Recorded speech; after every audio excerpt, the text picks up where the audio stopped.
Hello everybody. So today I want to talk about calculus.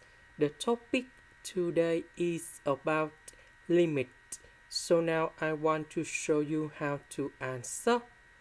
When s approaches to positive infinity, this one will go to positive infinity. This one will go to positive infinity.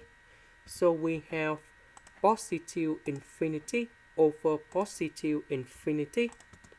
So we can use about L'Hospital.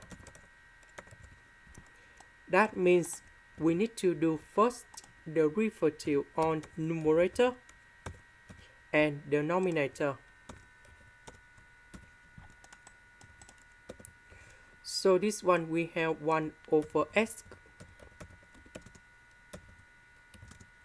This one we have number 1. So we can simplify like this. When s approaches to positive infinity, number 1 divided by positive infinity, you got 0. This is the end. Thank you for watching.